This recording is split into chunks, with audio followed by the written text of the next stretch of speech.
दोस्तों, अगर मैं कहूं कि सिर्फ एक ही ईटीएफ में इन्वेस्ट करके आप large cap, mid cap, small cap और माइक्रो कैप ऐसे चारों कैटेगरीज में इन्वेस्ट कर सकते हो, तो क्या आपको भरोसा होगा?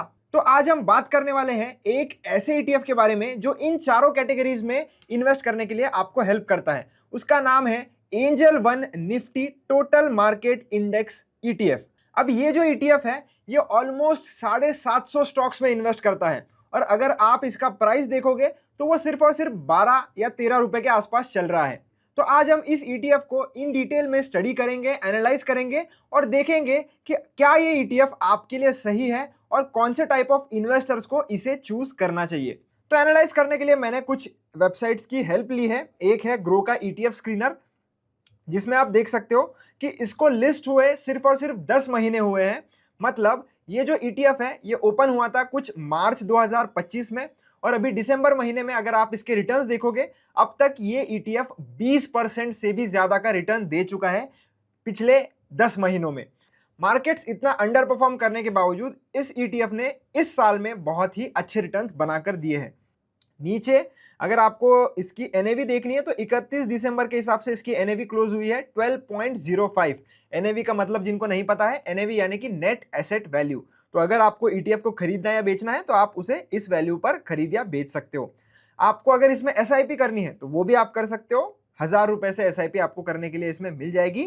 फंड साइज आप देख सकते हो 53,000 करोड़ के ऊपर है। तो फंड साइज अभी काफी कम है क्योंकि काफी लोगों को इसके बारे में नॉलेज नहीं है और इसको एस्टेब्लिश हुए या लॉन्च हुए भी काफी ज्यादा टाइम नहीं हुआ है, अभी तक 1 साल भी नहीं हुआ है।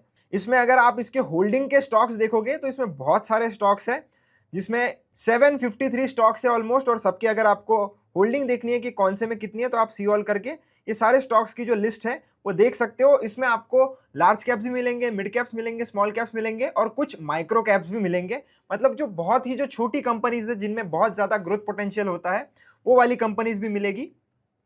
और क्योंकि ये बहुत ही ज्यादा डाइवर्सिफाइड ईटीएफ है तो इतना ज्यादा वॉलेटाइल भी आपको देखने के लिए नहीं मिलेगा, क्योंकि मोस्टली अगर आप जो ऊपर का एलोकेशन देखोगे जिसमें एलोकेशन सबसे ज्यादा है तो वो मोस्टली जो लार्ज कैप्स है वही है। अगर आप टॉप 10 होल्डिंग्स देखोगे तो उसमें लार्ज कैप्स का ही जो पोर्शन है वो ज्यादा है। और एक वेबसाइट का यहाँ पर मैं मदद लेने वाला हूँ, जहां पर आपको देखने के लिए मिलेगा इसका पोर्टफोलियो पर मैं अगर क्लिक करूं तो पोर्टफोलियो में आप देख सकते हो तो लगभग जायंट और लार्ज कैप को मिलाकर ही मोस्टली 70% इसका पोर्टफोलियो बन जाता है। और टॉप 10 स्टॉक्स में ही इसकी जो होल्डिंग है वो 32.12% के आसपास है और टॉप 5 स्टॉक्स में 22.66% का आपको एलोकेशन देखने के लिए मिलेगा। इसके बाद अगर आपको सेक्टर्स देखने हैं तो सेक्टर वाइज एलोकेशन भी आप इधर पढ़ सकते हो। और स्मॉल कैप में अगर आप देखोगे तो 5% के आसपास ही सिर्फ इन्होंने एलोकेशन देकर रखा है। तो ये जो इंडेक्स है वो इसी तरीके से काम करता है, जिसमें ज्यादातर एलोकेशन आपका लार्ज कैप्स में रहेगा, फिर मिड कैप में रहेगा और फिर स्मॉल कैप में रहेगा और बहुत ही कम एलोकेशन माइक्रो कैप्स में रहता है। और अगर हम इसका ऑदर वाला जो सेक्शन है वो अगर पढ़े तो इसमें आपको थोड़ी और इंफॉर्मेशन मिल जाती है, जिसमें इसका एक्सपेंस रेशियो अगर आप देखोगे तो 0.28% है, यानी कि काफी कम इसका एक्सपेंस रेशियो है इस पर्टिकुलर ईटीएफ का। और इधर आप इसका बेंचमार्क भी देख सकते हो, Nifty total market total return index, और रिस्कोमीटर पर ये वेरी हाई कैटेगरी के अंदर आता है। तो ऑब्वियसली अगर आप इसमें इन्वेस्ट करने का सोच रहे हो तो ये एक बहुत ही हाई रिस्क इंस्ट्रूमेंट है। अब बात करते हैं कि कौन से लोगों को इसमें इन्वेस्ट करना चाहिए और फिर हम देखेंगे कि कैसे इसमें इन्वेस्ट करना है। मैं आपको डेमो देकर बताऊंगा। तो दोस्तों, मेरे हिसाब से ये एक पैसिव इंडेक्स फंड है, तो ऑब्वियसली आप इसमें अगर इन्वेस्ट करोगे तो आप आउट परफॉर्म नहीं कर सकते हो इंडेक्स को।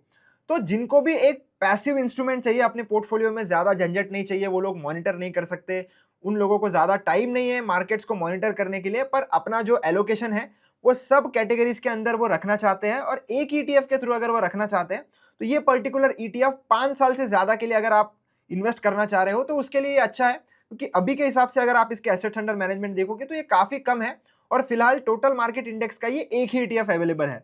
आगे चलकर अलग अलग एएमसीज भी अपना ये जो ईटीएफ है वो इंट्रोड्यूस करेगी और फिर हमें देखना पड़ेगा कि कौन सा ईटीएफ कितना ज्यादा लिक्विड रहता है, क्योंकि 50-55 करोड़ का एसेट्स अंडर मैनेजमेंट रहना इतना ज्यादा नहीं है, आपको लिक्विडिटी इश्यूज आ सकते हैं। तो अगर आप लॉन्ग टर्म के लिए प्लान कर रहे हो तो तब तक लिक्विडिटी बढ़ जाएगी, तब तक इसके एसेट्स अंडर मैनेजमेंट भी जो है वो बढ़ जाएंगे और फिर आपको तब जाकर लिक्विडिटी की इशू नहीं आएगी। पर अगर आप लॉन्ग टर्म के लिए इन्वेस्ट करना चाहते हो अक्रॉस पूरा मार्केट एक ईटीएफ की मदद से, तो ये एक अच्छा ऑप्शन हो सकता है। चलिए अब देखते हैं कि कैसे हम इसमें इन्वेस्ट कर सकते हैं। तो उसके लिए मैं एंजल वन एप्लीकेशन यूज करने वाला हूं। एंजल वन एप्लीकेशन ओपन करने के बाद आपको इधर सर्च बार में आना है, होम वाले सेक्शन में। उसके ऊपर क्लिक करने के बाद आपको टाइप करना है A1 और उसके सामने टाइप करना है टोटल। तो ये जो मैंने स्क्रीन पर टाइप किया है वही आपको टाइप करना है, एग्जैक्टली यही चीज आपको टाइप करनी है। और ये जैसे ही आप टाइप करोगे आपके सामने ये जो ETF है वो आ जाएगा। ETF आप मार्केट आवर्स में कभी भी खरीद सकते हो और कभी भी बेच सकते हो। आप इसे कितने भी सालों के लिए होल्ड कर सकते हो। तो इसका अभी फिलहाल के लिए प्राइस चल रहा है 12.07 रुपीज, मतलब एक ETF 12 रुपए के आसपास चल रहा है। खरीदने के लिए बहुत सिंपल है, आपको जैसे आप स्टॉक्स खरीदते हो बाय वाले बटन पर क्लिक करना है। वन टाइम पर मैं क्लिक करूंगा क्योंकि मुझे वन टाइम इन्वेस्टमेंट करनी है। अगर आपको SIP लगानी है तो आप SIP भी लगा सकते हो। ETF में SIP कैसे लगानी है उसका चैनल पर आपको वीडियो मिल जाएगा। आपको SIP अगर करनी है इस ETF में तो आप वो वाला वीडियो जरूर चेकआउट कर लेना। तो वन टाइम पर मैं क्लिक करता हूं। वन टाइम पर मैं क्लिक करने के बाद आपको नंबर ऑफ शेयर्स लगाने हैं। पहले इंश्योर करना है कि ये डिलीवरी पर ही हो क्योंकि हम लॉन्ग टर्म के लिए खरीद रहे हैं। तो नंबर ऑफ शेयर्स में आपको जितने भी क्वांटिटी आप खरीदना चाहते हो वो लगा लीजिए। जैसे एग्जांपल के लिए अगर मैं 5 खरीदना चाहता हूं तो 5 में इधर लगा लूंगा। मार्केट प्राइस पर ही खरीदना चाहता हूं तो मैंने मार्केट इधर सेलेक्ट कर लिया है। अगर आपको लिमिट ऑर्डर लगानी है तो आप लिमिट ऑर्डर लगा सकते हो। कितना इधर मार्जिन लगेगा, मार्जिन लिखा हुआ है, और चार्जेस अगर कितने लगेंगे चेक करना है तो चार्जेस पर क्लिक करके इधर चेक कर लीजिए कि कितना ब्रोकरेज वगैरह टैक्स वगैरह लगने वाला है। उसके बाद जैसे ही हम इधर प्लेस बाय ऑर्डर पर क्लिक करेंगे और कंफर्म करेंगे, आपका ये जो ऑर्डर है वो एग्जीक्यूट हो जाएगा और आपका ये जो ETF है वो आपके पोर्टफोलियो में जो है वो शो होना शुरू कर देगा। आप देख सकते हो इधर ये हमारे पोर्टफोलियो में आ चुका है। अब जब तक आपको इसे होल्ड करना है आप कर सकते हो, जिस दिन आपको बेचने का मन करे तब आप बेच सकते हो। तो आई होप दोस्तों आपको ये वीडियो अच्छा लगा होगा। अगर इन्फॉर्मेशन अच्छी लगी हो तो चैनल को सब्सक्राइब जरूर करना, वीडियो को लाइक जरूर करना। मिलता हूं आपसे नेक्स्ट वीडियो में। धन्यवाद।